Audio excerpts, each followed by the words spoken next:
Greetings from the closet fort. I hope you guys have had a great day. Happy Friday. I know you've worked really hard this week, so I'm really proud of you. Hopefully I've spoken with you guys at least once, everybody at least once this week.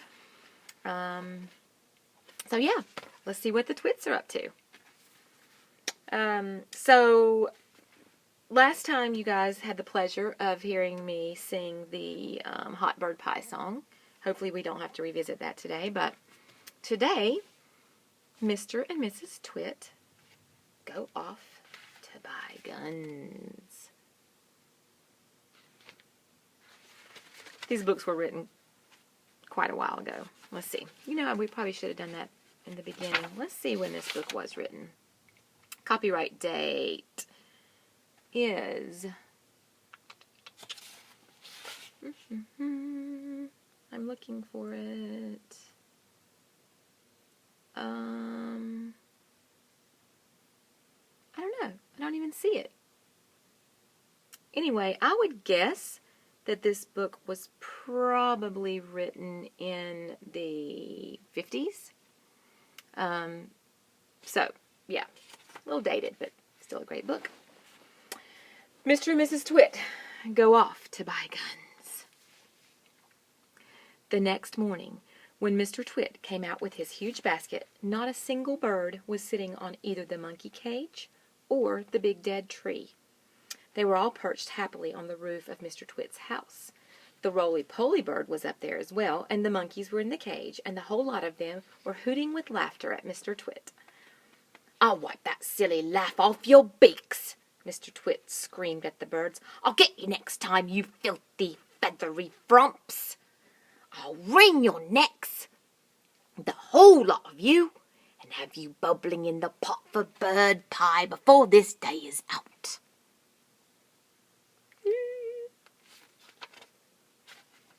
And there he is, having this little temper tantrum.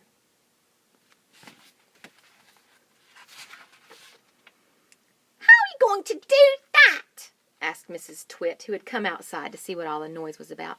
"I won't have you smearing sticky glue all over the roof of our house." Mr. Twit got very excited. "I've got a great idea," he cried. He didn't bother to keep his voice down because he didn't think the monkeys could understand. "We'll both go into town right away, and we'll buy a gun each," he shouted. "How's that?" cried Mrs. Twit, grinning and showing her long yellow teeth.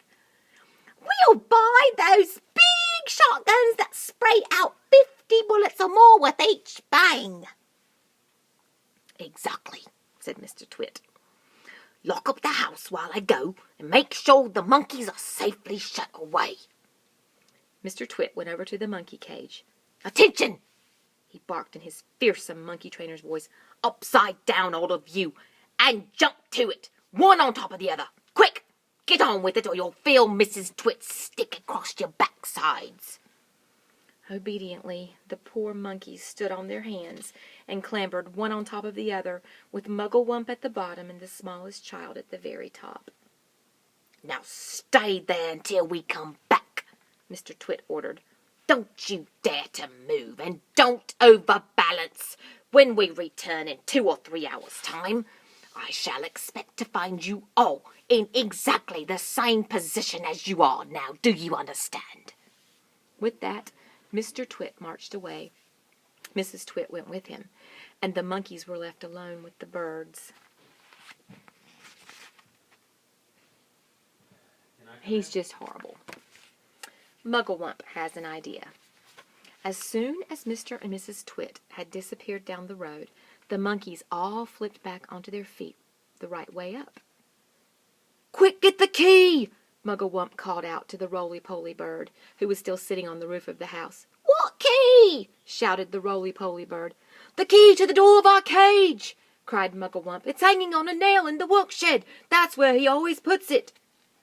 The roly-poly bird flew down and came back with the key in his beak. Mugglewump reached a hand through the bars of his cage and took the key. He put it in the lock and turned it. The door opened. All 4 monkeys leapt out together. "We're free!" cried the two little ones. "Where shall we go, Dad? Where shall we hide?" "Don't get excited," said Mugglewump. "Calm down, everybody. Before we escape from this beastly place, we have one very important thing to do." "What?" they asked him. "We're going to turn those terrible Twists upside down." "We're going to do what?" they cried. "You must be joking, Dad." "I'm not joking," Mugglewump said. "We're going to turn both Mr. and Mrs. Twit upside down with their legs in the air." "Don't be ridiculous," the roly-poly bird said. "How can we possibly turn those two maggoty old monsters upside down?" We can!" cried the Mugglewump. "We are going to make them stand on their heads for hours and hours, perhaps forever. Let them see what it feels like for a change." "How?" said the roly-poly bird. "Just tell me how." Mugglewump laid his head on one side, and a tiny, twinkling little smile touched the corners of his mouth. "Now and again," he said, "but not very often, I have a brilliant idea, and this is one of them. Follow me, my friends, follow me." He scampered off toward the house, and the three other monkeys and the roly-poly bird went after him. "Buckets and paintbrushes!" cried Mugglewump. "That's what we want next. There are plenty in the work shed. Hurry up, everyone. Get a bucket and a paintbrush." Inside Mr. Twit's work shed, there was an enormous barrel of hug-tight sticky glue, the stuff he used for catching birds. "Fill your buckets," Mugglewump ordered. "We are now going into the big house."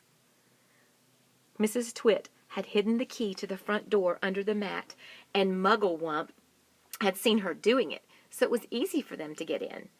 In they went, all four monkeys with their buckets of sticky glue.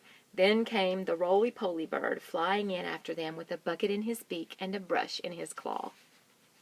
The great glue painting begins. Let's make sure I didn't miss it. Oh, I did. A picture of them. They're in the shed. The work shed, getting all of their mischief supplies. And here they are, going into the house like the brave little monkeys that they are. "This is the living room," announced Mugglewump. "The grand and glorious living room where those two fearful, frumptious freaks eat bird pie every week for supper." "Please don't mention bird pie again," said the roly-poly bird. "It gives me the shudders." "We mustn't waste time," cried Mugglewump. "Hurry up, hurry up. Now the first thing is this. I want everyone to paint sticky glue all over the ceiling. Cover it all. Smear it in every corner." "Over the ceiling?" they cried. "Why the ceiling?" "Never mind why," said Mugglewump. "Just do as you're told and don't argue." "But how do we get up there?" they asked. "We can't reach." "Monkeys can reach anywhere," shouted Mugglewump.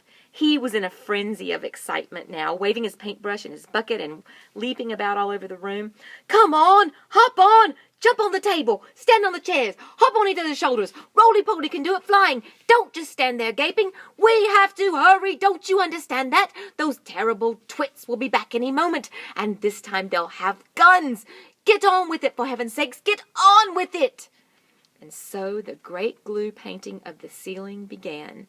All the other birds who had been sitting on the roof flew in to help, carrying paintbrushes in their claws and beaks. There were buzzards, magpies, rooks, ravens, and many more. Everyone was splashing away like mad, and with so many helpers, the job was soon finished. Check it out.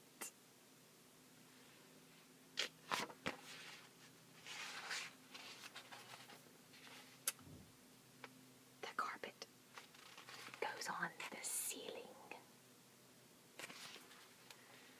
"What now?" they all said, looking at Mugglewump. "Aha!" cried Mugglewump. "Now for the fun. Now for the greatest upside-down trick of all time. Are you ready?" "We're ready," said the monkeys. "We're ready," said the birds. "Pull out the carpet," shouted Mugglewump.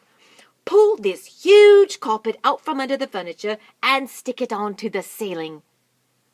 "Onto the ceiling?" cried one of the small monkeys. "But that's impossible, Dad." "I'll stick you on the ceiling if you don't shut up," snapped Mugglewump. "He's Dotty!" they cried. "He's Balmy! He's Batty! He's Nutty! He's Screwy! He's Wacky!" cried the roly-poly bird. "Poor old Muggles is gone off his wump at last." "Oh, do stop shouting such rubbish and give me a hand," said Mugglewump, catching hold of one corner of the carpet. "Pull, you nitwits, pull!" The carpet was enormous. It covered the entire floor from wall to wall. It had a red and gold pattern on it. It was not easy to pull an enormous carpet off the floor when the room is full of tables and chairs. "Pull!" yelled Mugglewump. "Pull, pull, pull!" He was like a demon hopping around the room and telling everyone what to do. But you couldn't blame him. After months and months of standing on his head with his family, he couldn't wait for the time when the terrible Twits would be doing the same thing. At least that's what he hoped. With the monkeys and the birds all pulling and puffing, the carpet was dragged off the floor and finally hoisted up onto the ceiling, and there it stuck. All at once, the whole ceiling of the living room was carpeted in red and gold.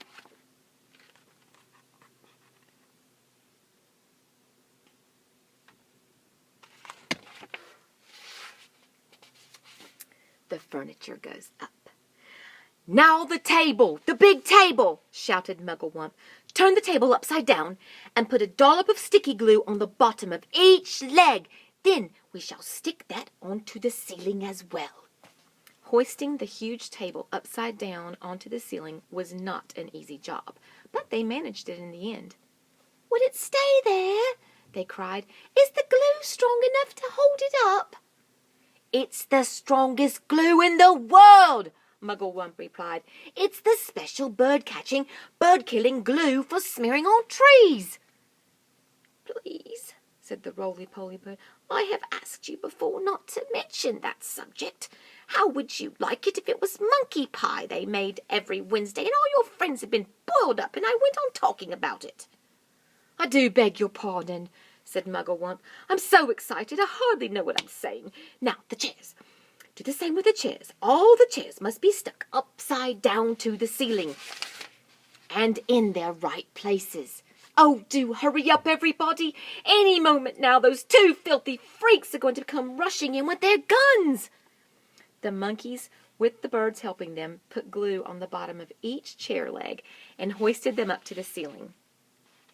"Now the smaller tables," shouted Mugglewump, "and the big sofa, and the sideboard, and the lamps, and all the tiny little things, the ashtrays, the ornaments, and that beastly plastic gnome on the sideboard. Everything, absolutely everything, must be stuck to the ceiling." It was terribly hard work. It was especially difficult to stick everything onto the ceiling in exactly its right place. But they got it done in the end. "What now?" asked the roly-poly bird. He was out of breath and so tired he could hardly flap his wings. "Now the pictures," cried Mugglewump. "Turn all the pictures upside down, and will one of you birds please fly out on the road and watch to see when those frumptious freaks are coming back?" "I'll go," said Roly-Poly Bird. "I'll sit on the telephone wires and keep guard. It'll give me a rest." And that's it for today. Hope you guys are enjoying this. Hope you all have a great, great weekend.